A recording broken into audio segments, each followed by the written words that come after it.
STEM Brasil. No vídeo de hoje nós vamos ver como utilizar o TBL na sala de aula. Para aplicarmos essa metodologia, devemos pensar em 3 etapas. A primeira etapa é o preparo, a segunda é a garantia do preparo e a terceira etapa é a aplicação dos conceitos. E planejar essas etapas é muito simples. A etapa do preparo é feita toda antes da aula e pode ser realizada de forma individual ou coletiva. Aqui, os conteúdos podem ser passados por meio de videoaulas, podcast, livros, entre outras formas que o professor julgar necessário. O importante é que sirvam como introdução conceitual ao que será cobrado em aula. Somente a partir da segunda etapa, a garantia do preparo, é que serão realizadas atividades em sala de aula. Podemos subdividir essa etapa em outros 3 momentos: a garantia do preparo individual, a garantia do preparo dos times e o último momento, que é a apelação. No primeiro momento dessa segunda etapa, podemos aplicar questionários objetivos para que os alunos respondam de forma individual, no entanto, de uma forma bem diferente. Imaginemos que o professor aplicou um questionário de 10 questões na qual cada um valia 5 pontos, totalizando 50 pontos.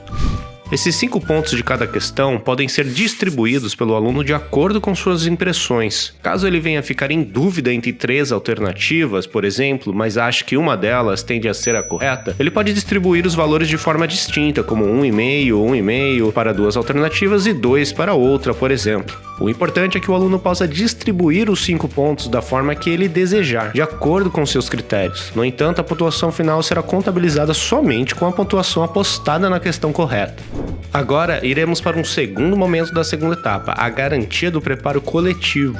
Aqui, por meio do debate do time, os alunos procuram chegar a um consenso sobre a resposta da questão anterior, sendo que nesse momento é muito importante que o professor utilize estratégias de avaliação em que os times tenham feedback instantâneo das respostas. Ou seja, no momento em que o time decidir por uma resposta, ele pode ficar sabendo se acertou ou não aquela questão. Podemos realizar isso com formulários do Google, raspadinhas, fichas, entre tantos outros métodos. Por fim, temos o último momento da segunda etapa, a apelação. Aqui, caso os estudantes do time não concordem com as respostas do gabarito, eles podem elaborar argumentos para encaminhar para o professor um formulário contendo a questão correta, a justificativa e as referências, apontando assim os caminhos tomados para chegar àquele resultado. O professor recolhe esse formulário, analisa e decide se aceita ou não aquela apelação. Somente então temos a última etapa do processo, que é a aplicação dos conceitos. Nessa fase, o professor deve se orientar pela regra dos 4 S's e elaborar uma última questão a ser debatida pelo time.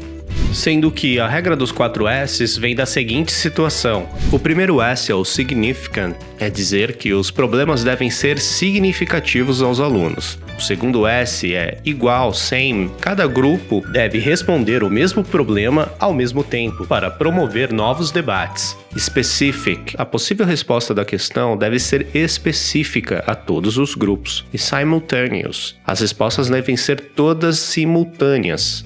Seguindo esses passos, voilá, temos uma aula utilizando o método TBL. STEM Brasil.